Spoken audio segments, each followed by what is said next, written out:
Sooner Nation. I am we're kind of like our pod audio is like the Atlanta Braves this season. Like we'll have two good games and you think, okay, audio's going up, and then I hit a snag last week with our audio kind of sucking a little bit. But it's only on my end, so that's good. But also too, I try to make it a little dark in here, that way my my blemishes didn't show. Even though I know I'm the, I told Goss today that I'm the looks of the podcast. So, but, Jeremy told me that he was, going to kind of flip roles today. Instead of me being the research guy, he was going to put in the research. And I put on a Johnny O shirt, trying to be a little more of the looks of the pod than Jeremy has informed me he usually is. So I'm doing what I can. If my voice starts to go at any point today was our first day back with students at school. So you missed the good old opening assembly with Goss, where I get to dole out all of the rules. And, one of the favorites is I don't want to see the 3 Bs. And if you don't know what that is, the 3 Bs of dress code is at Keys High School. We don't want to see your belly. We don't want to see your boobs. Okay. And we don't want to see your butt. Those things, if you got those 3 things covered, you're golden at Keys High School. But if those things are out, we need to cover them up. I can only imagine what. Me knowing Goss before he was administration is, I just would love to just hear some of his. The boy loves speeches too, though. So yes, I did bring my wife. I think to my students, remember, a like and a follow gets you a free get out of jail free card. So just throwing that out there. That's why our subscribers keep going up on YouTube. Yeah, it's blackmail from Goss, but that's all what's going on. Okay, so guys, Goss got a few little tidbits from OU camp, but this pod's we're going to break down the SEC this season. We're going to break down every team. I'm not going to go in depth on like Mississippi State or Kentucky, but like we have some information on them. So they are part of the SEC. You know what? Vanderbilt's part of the SEC. We're going to talk about them. So Diego Pavia will probably still be quarterbacking when our girls are graduating from college. I'm sure we'll get to watch Diego Pavia at that point too, because he's going to keep filing for more and more and more time. But a couple of OU tidbits that I wanted to share. Some, I guess, kind of the concerning news is, I know if you're listening to this pod, you probably know Michael Pastucci passed out at practice the other day. And the word is that he is going to be held out for the rest of the week. Don't think it's going to affect him going in the next week. But I think, to borrow an old expression, out of an abundance of caution, that is why he is being held out. And as you know, that's going to cause some shuffling on the line. I think Jeremy and I's stance that we would just start Fasusi and Foje from the very beginning. But I'm still waiting for this to say Bill Bedenbaugh, and he hasn't called me yet. When he does, I'll let him know. But hopefully it's on this point.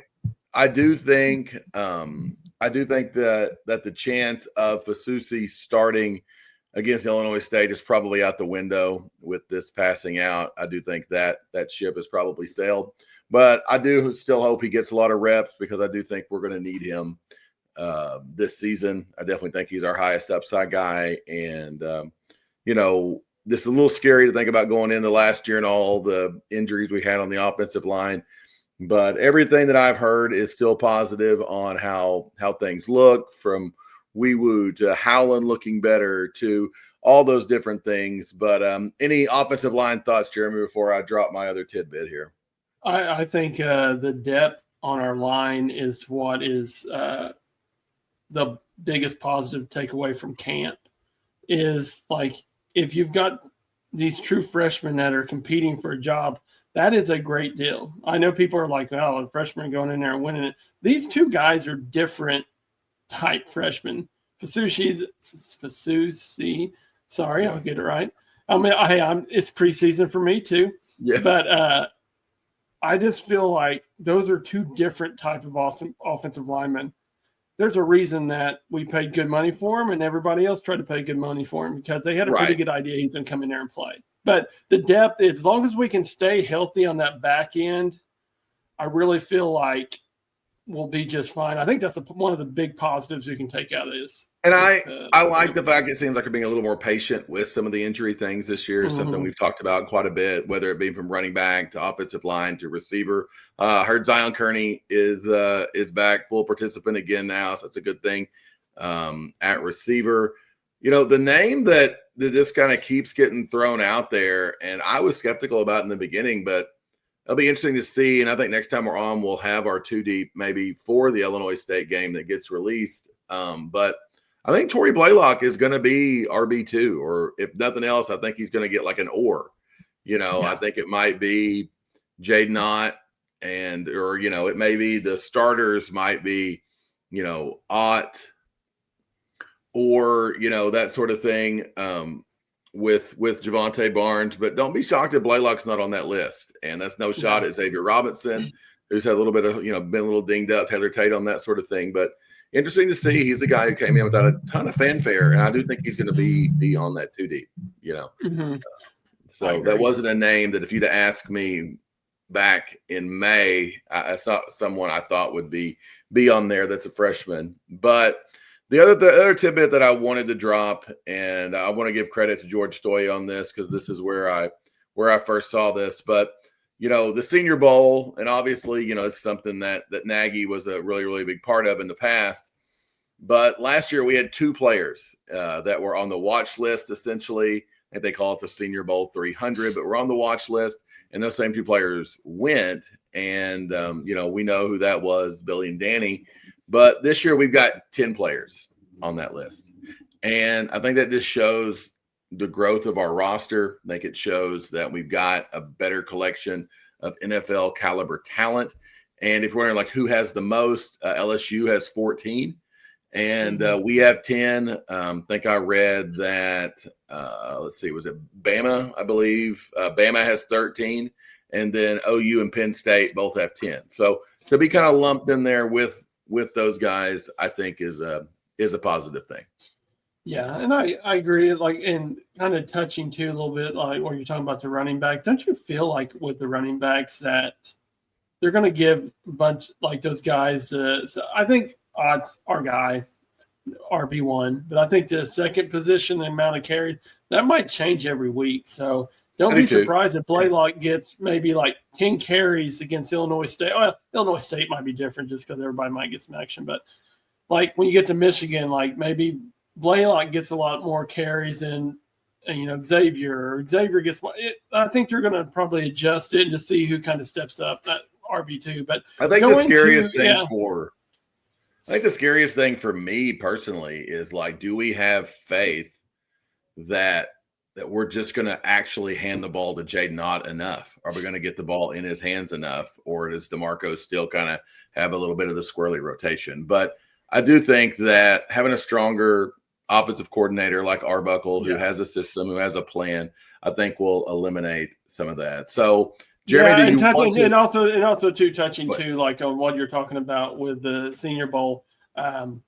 It's like our friend group always talks about players. That's what wins football games. So if there's more invites there, then obviously the talent's better and we're getting stronger in those positions. And it's not just, sunshine pumpers like Jeremy and I who think that OU has this talent. This is something that nationwide people see. And so we're winning the national championship, obviously. That's what I've been trying to tell people, but they're not listening to me. No, apparently everybody else feels that they're the sleeper this year. That's what's so funny is just like it's getting stronger as the season gets closer. So okay, so are we ready to jump into? I'm ready. You just tell me the order of operations, and we'll get rolling. As we can see, there's my notes that I made. Yes, that's right. Jeremy made notes. And so let's start with Alabama. Obviously it's all about Ty Simpson. Their offensive line is going to be strong. I think in Alabama, this goes back to heck before Saban. I remember those Mike Shula teams. They always had strong, big offensive linemen, but strong O-line, but it's all going to lay on what Ty Simpson does. Like, how is he going to play? And also, too, keep an eye. They open up with Florida State. So Florida State, everybody sees that it's like an easy win, but we don't know which Florida State team's going to show up. Yeah. What And if that's Florida at State Florida is State. better? That's a true road game. Mm-hmm. You know. So that's a game that nobody talks about too. Have you noticed that? How many people talk about Florida State and Alabama? No. But I mean, that's like you said, they're going to Tallahassee. That's a tough game. So I just feel like it all lays on Ty Simpson and what he does and how he is as a quarterback. But what do you think? You know, and I've heard this a couple of different ways. You know, I was listening to a pod this morning, and it was Booger McFarland was on there talking about Alabama. And he brought up the point of, you know, how hard it was to probably play with Milroe last year. And I think we all can agree Ryan Williams is a dude, okay? Oh, and, you know, you've got guys like that. They want the football, and they want to know it's going to come on time and it's going to come on target. And like you said, can Ty Simpson get there? You know, there was some talk of whether it was going to be Austin Mack because he transferred in. He was at Washington with DeBoer before. There's just a lot of pressure on Alabama, Jeremy. A lot of pressure on Simpson too. I mean, that's tough. I mean, you look at Jackson Arnold last year. How long the leash is going to be on Ty Simpson? You know, how long is the leash going to be?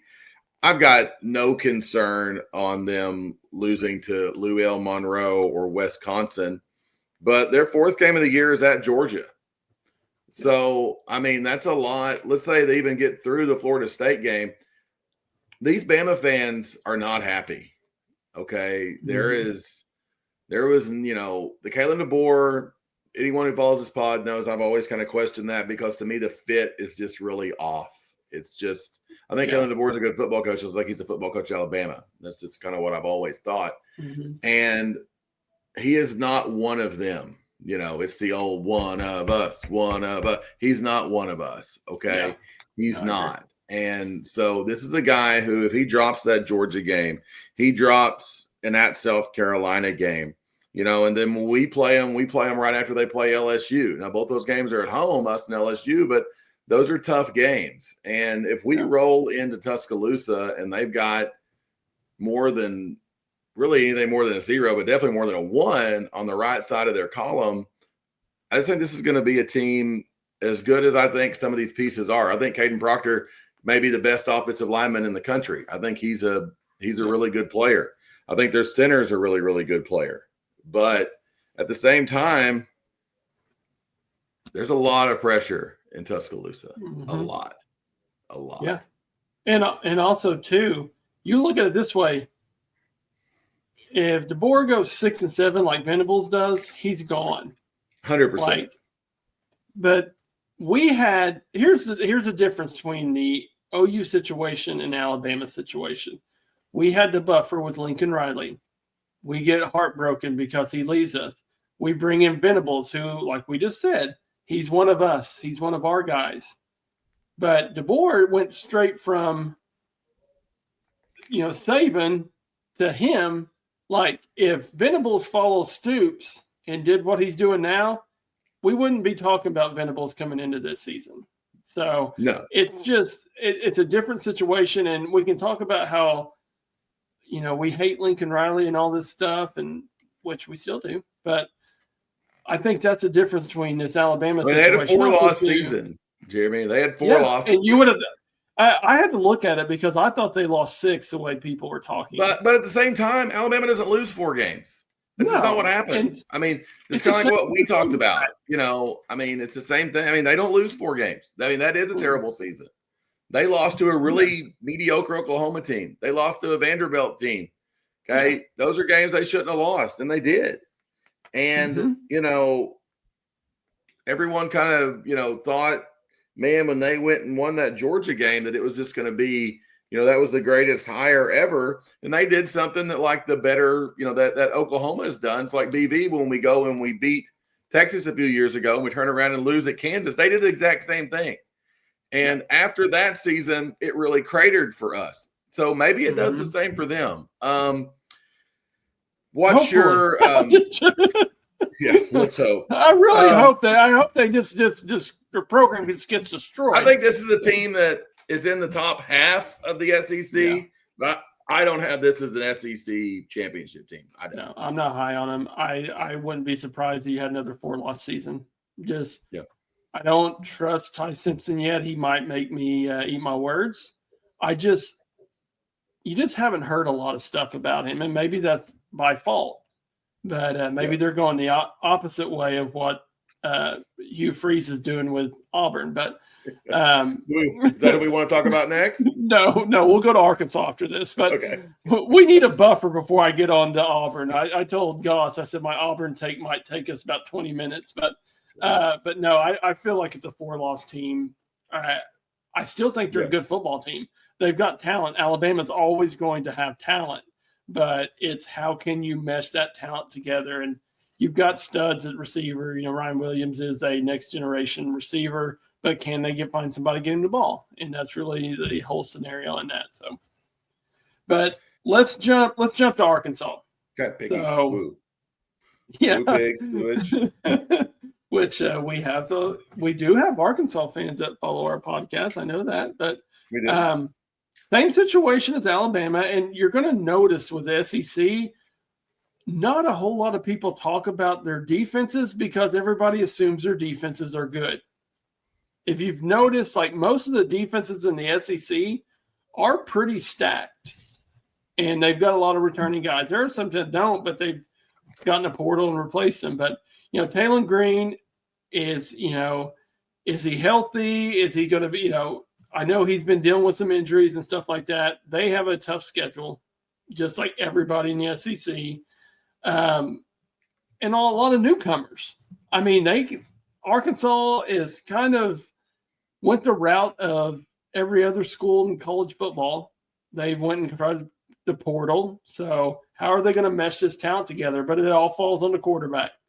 If they can keep him healthy, he is a good football player. I mean, he has potential. You've seen it, but can he? I'm probably a little higher on Taylor Green than some people are. Call me crazy. 6'6" dude athletes are just kind of, I'm a pretty big fan of those guys. That being said, I think Arkansas is kind of going to be the stereotypical Arkansas that they are quite a bit. I think Bob Petrino is a good offensive coordinator. I think he's a terrible human being, but I think he's a good offensive coordinator. I think Sam Pittman is a good fit in that role as the CEO head coach. I think he understands what it is to be the head coach at Arkansas. And they're a team, you look at their schedule, like don't be shocked if they lose to Memphis. They play Memphis at Memphis, and then they play Notre Dame at home the week after that. Don't be shocked if they win that game crazily. Yeah. I mean, and I'm high on Notre Dame. I don't mean that I think Notre Dame's bad, but that's what Arkansas is. Arkansas is talented enough to beat anybody. They're also Arkansas enough to lose to everybody too. And I don't mean that like our on our podcast. I don't mean that as a slight too. We've got lots of friends who are Arkansas fans, and that's no slight to those guys, but if I was going to look, I think I saw somewhere that their over/under was 5.5. I would take the over. They were 7-6 last year. I think this is probably another 7-6, 6-7 team. Because they've got some home games I think that are winnable. They've got Auburn at home. They've got Mississippi State at home. They've got Missouri at home. I think those are all winnable conference games for them. That being said, I'm probably a little bit higher on Arkansas, but I think there's still just a lot of this is a very run-of-the-mill SEC team. No, I agree. And also, too, one of my best friends is Kevin Jones, who coaches Collinsville. And when you ask him who his favorite college coach is that recruits his kids, Sam Pittman is always – he raves about Sam Pittman and the type of person he is. I think he's a good dude. I mean, I think he's just – You know what's crazy, Jeremy? How long do you think Sam Pittman's been at Arkansas? How long do you think he's been the head coach? Was it 4 years? 6. This is 6 years. 6 years? Yeah. See, I didn't think wow, Arkansas usually doesn't let mediocre coaches last that long. Right. So, I'm But that said, you root for guys like that. It's just like Venables. Like, I like Brent Venables. I want him to succeed, not only because he's a coach of my school, but he's a good person. Sam Pittman wants the Arkansas job. Brent Venables wants the Oklahoma job. Those are guys that, you want to see it work for those people. Who we got next, Jeremy? They're not using that stepping stone. All right, my one I've been waiting on, Auburn. Where do we start with the floor is yours, my friend. Okay. Do we start with Hugh Freeze's handicap or his – never mind. Just go. Okay, so Hugh Freeze hates Jackson Arnold. He's tried to make sure that everybody understands that. I feel like I was just telling Steve this before we got on. I feel like it is going to be a 3-quarterback. I think they're going to play 3 quarterbacks the first game. Is the first game against Baylor? Is that who it is? It is. It's on a Friday night, 29th. Horrible. Week from Friday. So I think I'm not taking any of the blame off of Seth Trail by any means, but I think we are starting to understand now that it might have had a little bit more to do with Jackson Arnold than it did Seth Trail. And if you don't have a quarterback, then get people the ball. His late reaction. Don't be surprised if Deuce Knight. Steve sent me a video about when Hugh Freeze talks about Jackson Arnold. He says a few words and they got to get the ball out quicker. Blah blah blah. He gets to Deuce Knight. He just raves. You can always see what coach is leaning towards. But what'd you tell me? Does he have? Or no, it was a video. Does he have the balls? Yeah. To sit a $1 million quarterback and play a freshman. So, well, the thing is too, it's just kind of the old NFL model too, of like, if you think your job's in question, you play the rookie quarterback because you're like, hey, look, he's getting better. That's our chance to be good. You got to give me more time to get him better.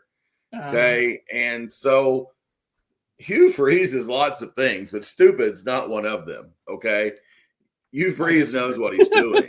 And, but that being said, he knows that he's seen probably enough that Jackson's not it. And so if he's not it, he's like, I'm not hitching my wagon to this cat. Okay. I'm going to hitch my wagon to the next guy. And so I think that's probably part of it. I mean, Auburn still has really, really good receivers. I mean, that's kind of the scary part. The scary part about that is, Cam Coleman's really, really good. Okay. Eric Singleton's really, really good. These are really, really good receivers. And that's still a little bit scary.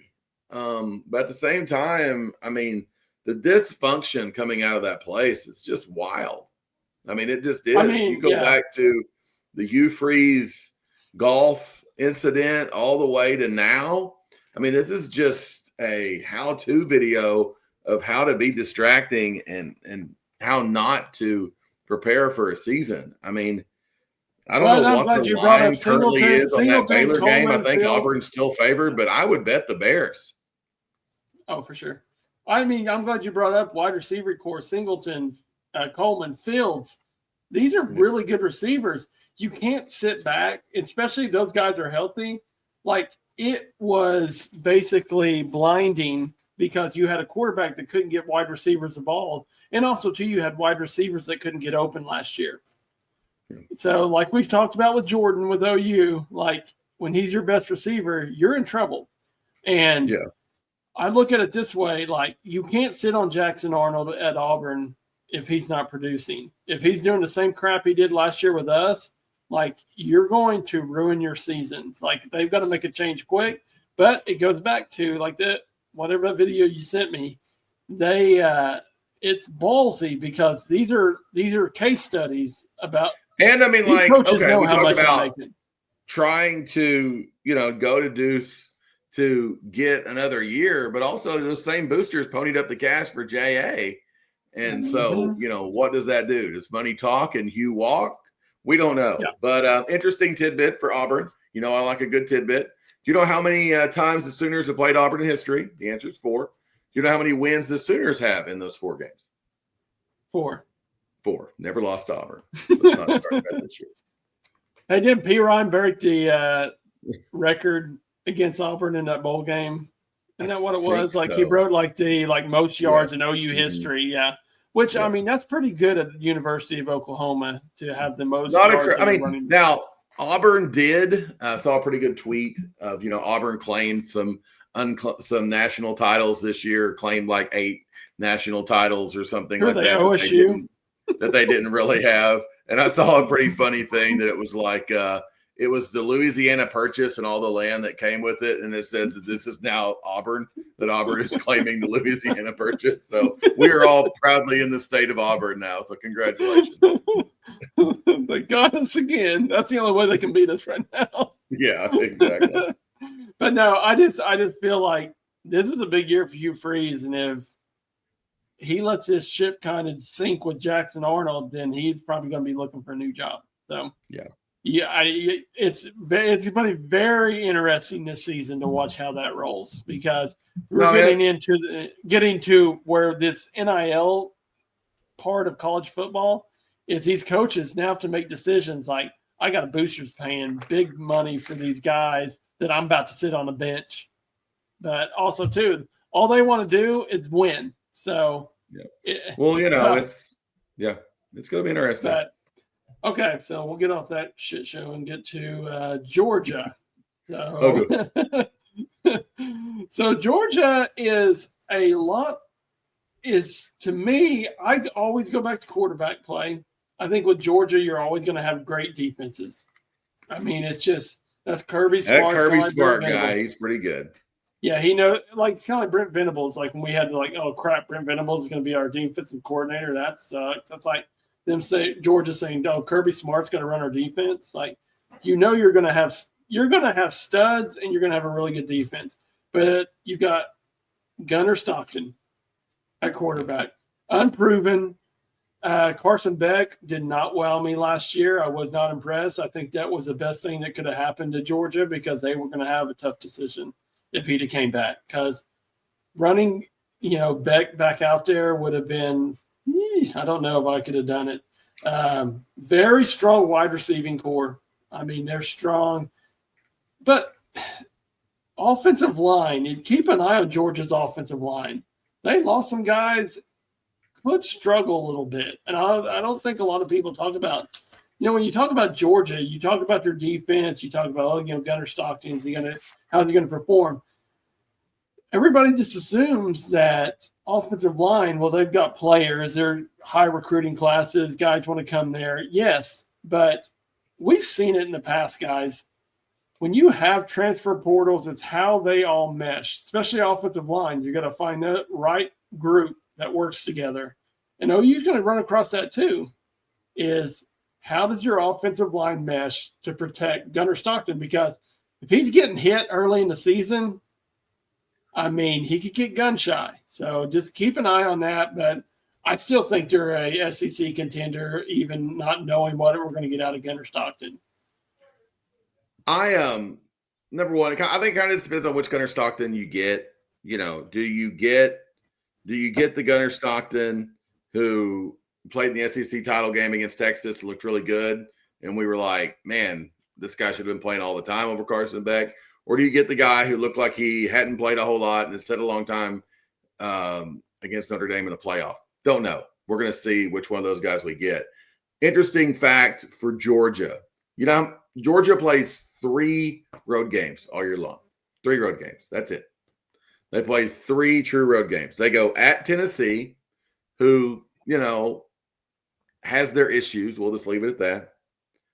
At Mississippi State, which I don't think either one of us are going to have real high up.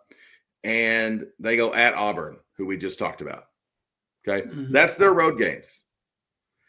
And, that's not a tough road schedule. And they open with Marshall. They play Austin Peay. They have a bye week before Bama. They have a bye week before Florida. They play Texas right after they play Mississippi State. I think this is about as favorable of an SEC schedule as you're going to get. I don't think this is a vintage classic. This is not a Georgia team I would pick to win the national title. But this is a Georgia team I would bet has the greatest chance of being in the SEC championship game because it's a good team and because of their schedule. Yeah, no, I agree. I always feel like Georgia, as long as Kirby Smart's there, I'm very high on Kirby Smart. I think he's a hell of a football coach. And I just feel like they're always going to have players, and good players with good coaches usually have success. And I mean, since 2020. Hey, remember when we had Bob Stoops? Yeah, I've heard of him. Pretty good dude. Yeah. You remember that guy? The guy that all he did win. It was like we always had good football teams. Even when we started off bad, we finished strong because like good coaches get the most out of good talent. Well, I mean, that's what Georgia is, right? Georgia is to the SEC what Oklahoma was to the Big 12 there during the heyday of Bob. We were going to be a contender every year, and Georgia is too. Since 2020, Georgia's lost 2 games, 1 game, no games, 1 game, 3 games. Okay, that has you in the hunt. Okay. And anyone who bets that they're going to lose more than 3 this year, I'll take that bet because I just don't think it's going to happen. No, I agree. And since we're talking about them, let's talk about Florida. Which I'm high on. Huge variance, man. But also too, does Florida, are they going through injury woes like we did last year? That's what, was it Gabe and Teddy who were talking about that, or was it the Scoop crew? I can't remember who it was. I think it was Scoop. I think maybe it was last week. Yeah, it might have been the Scoop guys, yeah. I don't want to be one of those guys who, we heard that from somebody. And so, I've heard it's just like injury after injury after injury down there, and they're having a hard time piecing together an offensive line. I've heard Lagway's having a hard time staying healthy. And I mean, that's just a rough patch to get in, So and when it comes to Florida, that's the one thing I think is if they're healthy and Lagway's healthy, they have a very good chance to compete in SEC. If they're banged up, then it's probably not going to amount to much. I mean, Lagway's got a lot more pressure on. Even with him, like Lagway's shown something. Arnold showed us something against Arizona in a bowl game. And we took that bowl game and we ran as hard as we could with it, thinking that he is obviously going to win a couple Heismans. And, and it's like, with Lagway, though, you see that potential in him. But it's all about health. I mean, that team can stay healthy. They have a shot. And they're getting teams at the right time. Like, Texas, they get Texas right before they play us. Yeah. I mean, Texas, it's a proven fact that Texas always plays bad before they play OU. And OU plays bad before they play Texas. It's just the way it is. So we play that's Kent why State. Thank God. Yeah, we're not stupid. We know what we're doing, all right, with scheduling, all right? But no, I just think with Florida, it's all about health, and that's the only way that. And I mean, kind of the scariest things with Florida is, and I'm a person who's kind of been pretty high on Florida too. I've talked about how that Texas could lose that game and all that sort of thing. And they had 8 wins last year, which is more than us. But here's their 8 wins: they beat Samford, okay? They beat Mississippi State, they beat Kentucky, they beat Ole Miss. They beat Florida State, and they beat LSU. The LSU and Ole Miss games, neither one of those starting quarterbacks played the majority of those games. Okay, those are games that Jackson Dart didn't play, big majority of it. And I don't think Nussmeier played maybe 1 quarter or something of that LSU game. It's not taking anything away from Florida. I like Billy Napier. I thought that was a really good hire when they did it. I like DJ Lagway. I think there's a chance for something to happen here. But in their first 5 games, they've got a trip to LSU, they've got a trip to Miami, and they host Texas in their first 5 games. That's tough, okay? Yeah. And you come out of that 2-3, then you go to Texas A&M, and A&M, I don't think it's great. You could be staring at 2-4.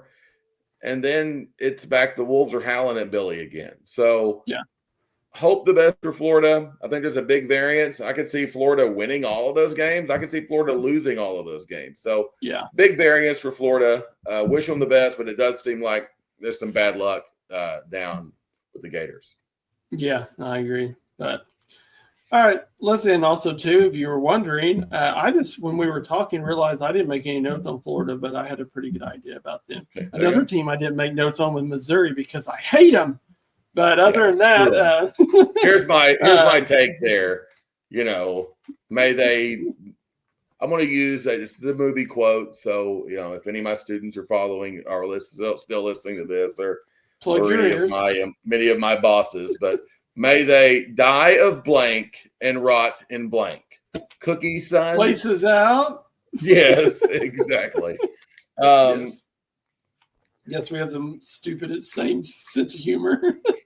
But here's the whole deal, guys. This wasn't a great team last year. I hope Central Arkansas beats them to start the year, but I darn sure will be rooting for Kansas. And was it the border war? Isn't that what Kansas, Missouri is called? I think that's border war. Yeah. Definitely rooting for Kansas. My sister-in-law is a KU alum, so Beacom, I believe, is what they say at KU. So hopefully, good Lord, they lose. But like Missouri's schedule is just ridiculous. I mean, they say Beacom. Wait a minute, go Kansas. back to that. Wait, go back. They say Beacom. Pretty sure, yeah. Okay, now I want Missouri to win. But I mean, I'm just kidding. I hate Missouri. I mean, golly, guys. I mean, Dorkowitz, this is a team that's won double-digit games the last 2 years. This has to stop. Please make it stop. I wish I had a lot more witty, a lot more witty things to throw in there. But Tigers are 1-17 straight up versus SEC teams ranked in the top 10. Yeah. We have as many SEC top 10 wins after one season in the SEC than Missouri does, and they've been here a lot longer than we have. So I get it, we lost. I still can't believe we lost that game, but we did. We have to win this game. They don't need to make a bowl. They probably will anyway because their schedule's crap, but we're not their rival. Even though my blood boils, I do not acknowledge them as a rival. I am too good to acknowledge Missouri as a rival. Let us win and let us move on. Okay, yeah, so we'll move on to this. I'm just going to say this about Missouri. They have said that they're playing 3 quarterbacks the first game. If you have 3 quarterbacks, you have 0 quarterbacks. So that's the way quarterbacking works. So let's go to a team that is good, LSU. LSU's got the talent. We get to watch 2 former Sooners. One we got to see crap the bed, Bauer Sharp, and one that we don't even know if he can still play football anymore, and that's Nick Anderson. But he's got a dang good quarterback to throw to him. Pretty good shooting guard back in the day for the Orlando Magic, too, but liability at the free throw line. Yeah. He made those free throws against Jordan on his comeback game. So don't even get me started on that. Yeah, so didn't mean to go into the Wayback Machine that far, but go ahead. So I'm like, all right, do we got to go to last? That's the one pod we're going to do eventually is the breaking down the last dance. Yes. Garrett Nussmeier, Heisman candidate, stud. I mean, he is. If Nick Anderson stays healthy, that is a very good target for him. And he could have Anderson's not even the best receiver named Anderson on that team. Okay. No. Aaron Anderson's a really, really good football player. This is just a team. I like Caden Durham. He's a guy who was almost a Sooner. I think he's a good running back. Feel like they've got good players on the defensive side. Do they make enough plays? Do they, all that? I mean, the thing with LSU is, I think they made a big deal about it. Brian Kelly's lost like every opener since he's been there. LSU's lost their last 5 openers, all 3 under Brian Kelly. They go to Clemson, which, I mean, some of that is you got to give hats off to them for playing these tough games. First game of the season. wouldn't be shocked to see Clemson win that game, even though I am higher collectively on LSU than I am Clemson. This is a team I think is going to be really good. This is a team I've picked a couple of different times to win the SEC, but talk about pressure. There's pressure in Baton Rouge, just like there's pressure in Tuscaloosa. Yeah, this is not Kelly's to mention, fourth year. Yeah, it's playoff, and I think it's like what, semifinal or bust for them, at least quarterfinal or bust. Yeah, you think Alabama's bad? LSU is worse Yeah. than Alabama when it comes to coaches. They will fire you and have no. I mean, hell, Coach O won a natty and got fired. So. Yeah, Ed O won a natty and let go. So also too, look at Harlem Berry, the top recruit in the nation at running back. So the rich get richer.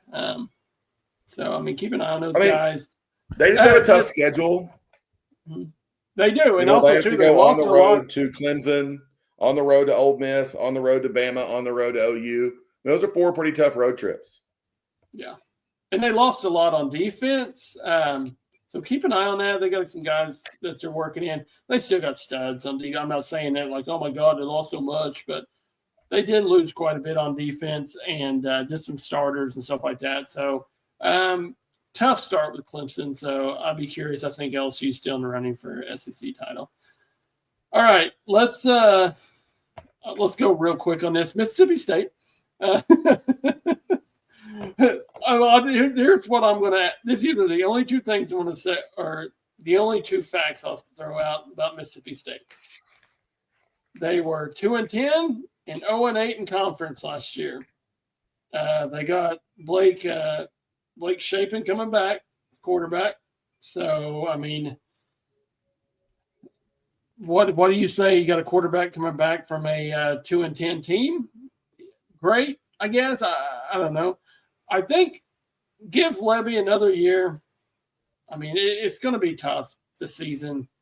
It's hard to survive in the SEC when you don't have. This is the worst job in the SEC, probably, right? It is, especially since Ole Miss is a little better and Lane's got more, whatever you want to call it, cachet and that sort of thing.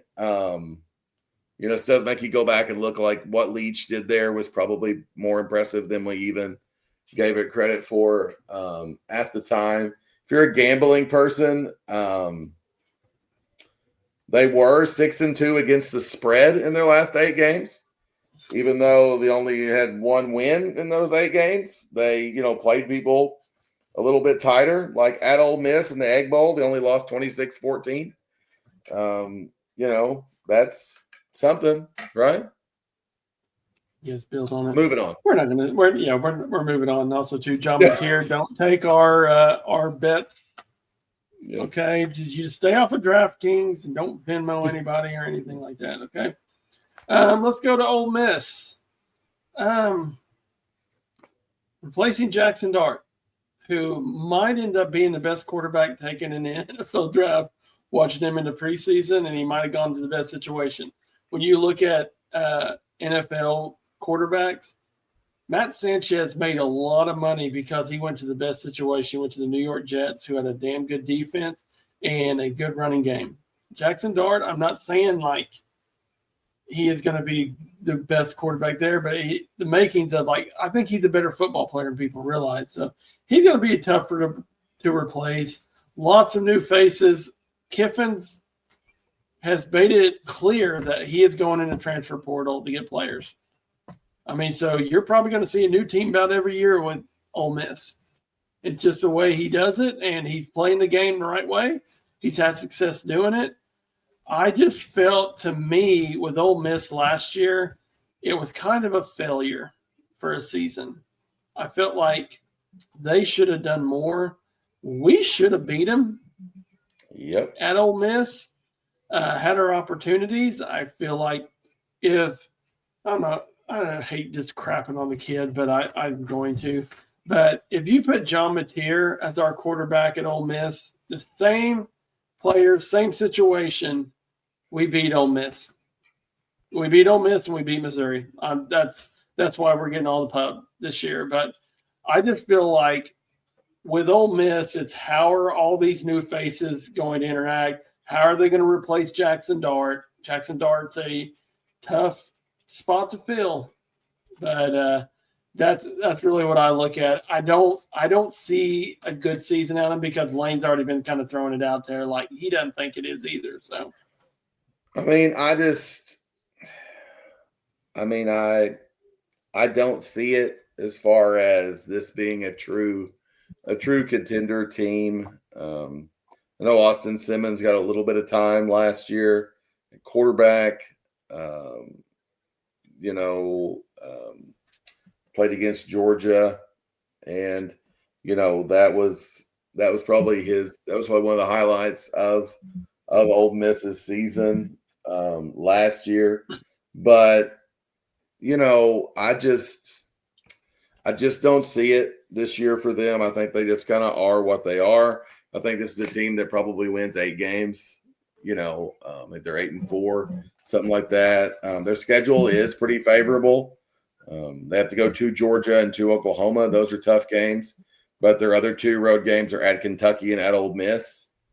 So, schedule makers did them some favors a little bit there. All that being said, Ole Miss is still the only original SEC West team without a trip to the SEC title game. Never been to an SEC title game. Okay. That's crazy.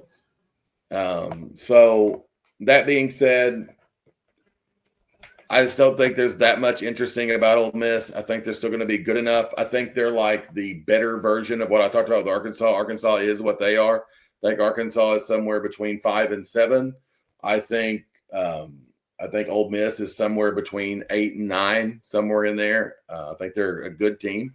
I think that's kind of what you're going to get with Lane. I think they're definitely a team that can beat people, but I think they're a team that if you go out and do what you're supposed to do with the really good teams, I think you can go beat them. And that's kind of where I'm at with Ole Miss. No, I agree. One thing that I realized, I skipped right past them because I realized that I didn't put down Florida. Kentucky, we didn't talk about Kentucky, but I don't think there's a whole lot to talk about. And I hate saying this because he is a Stoops, and I think when we talk about he's going to be without a job after this next year. Well, and you talk about Mississippi State being the toughest job in the SEC. Maybe it's I think Kentucky's pretty good. And you know what? If he loses his job, for him to keep his job as long as he has, he's had a lot of success year at 13. Kentucky. A lot of success too at Kentucky. I mean, for Mark Stoops took Kentucky to 8 straight bowl games. Do you realize how hard that is to take Kentucky to 8 straight bowl games? Yeah. It's next and I'll just put this on there and then we can kind of move on. There's not a whole lot to talk about Kentucky. But they play Toledo. Wouldn't be surprised if Toledo beats them. Toledo usually has a good football team and it's early in the season, so Kentucky's going to be figuring out a few things. So I just don't feel like don't you think, though, this is probably more of a 20,000 feet question, but I think the transfer portal has made it really hard on teams like Kentucky and Mississippi State. I just really think those guys, it's really bled them dry. Yeah. I think that makes it a harder game for them, for sure. But we'll go ahead and go on to the next team. No, I agree. So I'll tell you what, let's go Texas A&M and then we'll move to Vanderbilt. So A&M, they had a successful season. I really like Elko. I think he's a good coach. I think he is a good fit at A&M. I think. Marcel Reed, same deal like I've said a million times with every team. I think quarterback play, can he stay healthy? But one thing that I've always, and this goes back to Big 12 days with A&M, is they always wear down the end of the season. It's like they'll start off hot. They'll be like just killing it, ranked up high. I mean, last year with Elko, they were just like, this guy is the best thing to ever come to College Station, blah, blah, blah.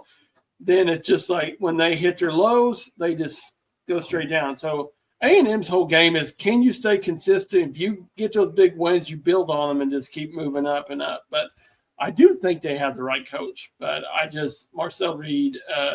That's the one thing that I'm looking at too. And I think just to illustrate Jeremy's point, this is the Texas A&M team last year was ranked number 10 in the country, and then lost 3 of their last 4. They lost 20-44 on the road at South Carolina, beat New Mexico State, then lost in 4 overtimes to Auburn, 43-41. And I mean, I think if you were to tell Mike Elko that he was going to give up 43 points, probably especially to Hugh Freeze, he probably would have exploded on that. And then they lost to Texas 17-7. That being said, I'm with you, Jeremy. I like the fact that there's some consistency I think they've got the right guy. I think they've got like a grit and grind guy there. I think their running back's really good. Le'Veon Moss, I think he's a really good player. I think their offensive line will be pretty good. They returned 7 of their top 8 offensive linemen as far as who got snaps last year. And so I think if you give Mike Elko good running back play, good offensive line play, I think this is a team that I could see finishing, 4th, 5th, 6th, somewhere like that in the SEC. Maybe a little higher than some people have them. I'm higher on Texas A&M than I am Ole Miss, for instance. I kind of am too. That's just me. Yeah, I'm kind of 4th, 5th place. Let's finish up with Vanderbilt. Vanderbilt was the feel-good story of last year. Diego Pavia is on his 15th year in college football. He's about to get Social Security. He's going to retire from college football. I think he's the first player to ever retire from college football. But he just depends on how his 401k does, I think, this year.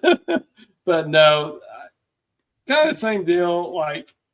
They went to a bowl. To me, watching an eye on Padilla, Stowers, the tight end's a good football player. I feel like if he was at a bigger school, he would be getting a lot more pub. He's probably one of the best tight ends in college football, but he plays at Vanderbilt, so he doesn't get it. So I think the defense struggles, but they still make a bowl in the end. I don't. So, I'm this way about it. They cashed a lot of checks on winning that Alabama game last year, and I get it. Yeah. We kind of did too. But their other wins last year, they won an overtime game against Virginia Tech. Now, they open and they play at Virginia Tech, their second game of the year this year. I think that's probably a loss. They beat Alcorn State. They won the Bama game. They beat a not very good Kentucky team. They beat Ball State, and they beat Auburn. Okay, there's not outside of that Texas game, and maybe you can say the Virginia Tech game, there's not a lot to hang your hat on those wins. That being said, kind of seems a little bit like us in some aspect of, 6 wins in the regular season, just like us, except they won the Birmingham Bowl. So kudos to Clark Lee and co. I think it's kind of time to put the Nerds back in their place. My prediction for them would be they open the season, Charleston Southern at home, there's a win. Then they go at Virginia Tech, out South Carolina. I think that's 2 losses. They lost to Georgia State last year. They played Georgia State again. Think that could be a loss. Utah, they're going to lose some football games. They go to Bama. They go to Texas. If you think DeBoer doesn't try to hang a Switzer and half 100 on their ASS, you haven't been paying attention. So I've got the under on whatever the Commodores win-loss total is. Yeah, I agree. Well, crap, man. Did we talk about South Carolina? You hate South Carolina, and we didn't even We didn't talk about South Carolina or Texas, I don't think. Well, I purposely didn't talk about Texas. So. Okay. I've got a lot of time to talk about Texas. I know what everybody. They have the number 1 ranked team in the nation. This is the best team to ever for greatest even team ever anybody. assembled, Jeremy, without a doubt. Yeah, because if like I've said many times, if Arch Manny's name was Arch Carter, we would not be talking this much. I'll die on that cross. I don't care.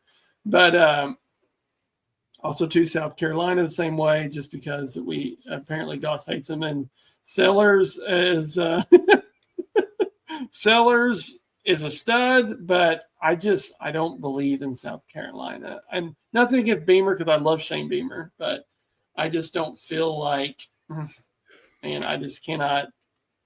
I just cannot get on board with it. So there's a very, very good chance, and we'll call this our South Carolina preview. There's a very, very good chance that if I'm wrong about South Carolina and I'm wrong about Oklahoma, that Shane Beamer is our coach next year. And there's a non-zero chance in that happening. That being said, I do think there are question marks with South Carolina that can kind of be brushed under. According to Phil Steele, South Carolina has the 12th best running back room, 12th best receiving room, 14th best offensive line, 11th best defensive line, 14th best linebacking core, 10th best defensive backs, and the 11th best special teams in the SEC. That's a lot of double digits there. Doesn't amount to a lot of wins. And so that being said, love Shane, love all that stuff. Hope for Shane's sake that they do win a lot of games. Hope they don't for my sake, since I've been Johnny Hardtake, that they're not going to be as good. But I'll dovetail that right into, Jeremy, the overreactions, no matter how this Ohio State-Texas game goes, is just going to be cataclysmic. It just is.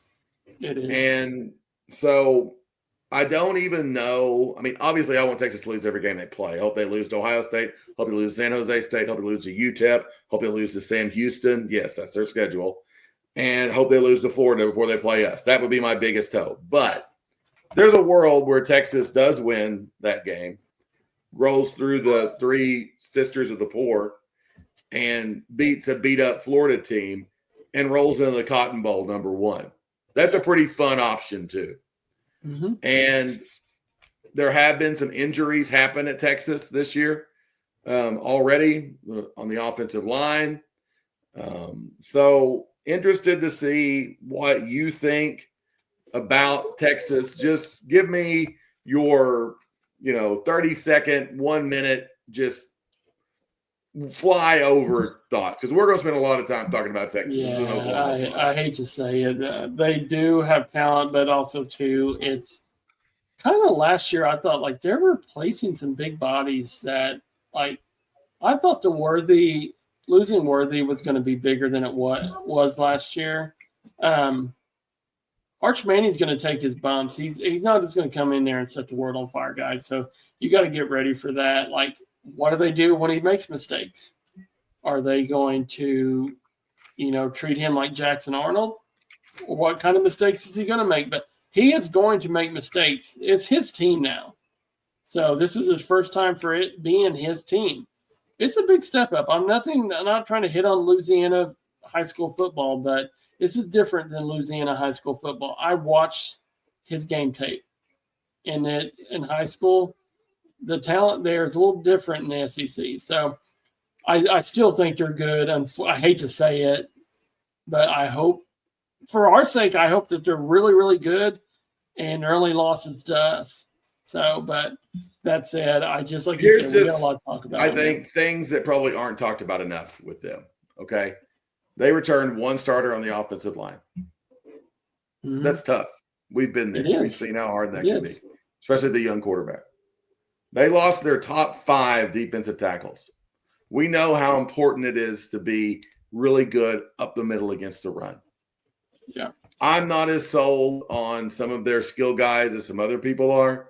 We'll talk more about Texas later. Yeah. But again, just remember that 4 out of 5 starters are gone on the offensive line. Top 5 defensive tackles are gone. Yeah. Go Buckeyes. All right, guys. Well, next week's pod it's game week. We are here. We get to preview that massive matchup with Illinois State. And but I don't give a crap. I am going to just break it down. I'm going to probably do more research on Illinois State than you ever seen. But This is fun. I'm glad that now we're going to have stuff to talk about. We have opportunities for emergency pods going forward now. Yep. Hopefully, there's not a lot of emergency pods unless it's this big one. And, you know, I haven't really even talked about this with Jeremy, but we're probably going to try to keep like a Sooner Scoop type pod format as the season comes around. We'll come out with our kind of normal Wednesday, middle of the week, where we'll preview the games. We'll try to have a reaction pod either Saturday after the game or Sunday when we can squeeze that in. And so now that we are here, I am going to put out this week on social media again. If you'd like to sponsor us for any of those things, I'll put those sponsorships that are available. If you have any questions for us, remember our email is soonercast@gmail.com. We would love to hear from you. You know, we're looking forward to it, guys. We're happy. Yeah. Think this was good. This is over an hour. Unfortunately, we went a little bit long, but I love listening to preview pods like this, and hopefully our listeners do as well. Yeah. Subscribe to us on YouTube. Follow us on Apple and Spotify. And next week, game week, and we'll dig into the start of the football season. But until then, Boomer Sooner. And remember, even at work, too, it's always good to cover your 3 Bs. Boomer. I started our song up, too.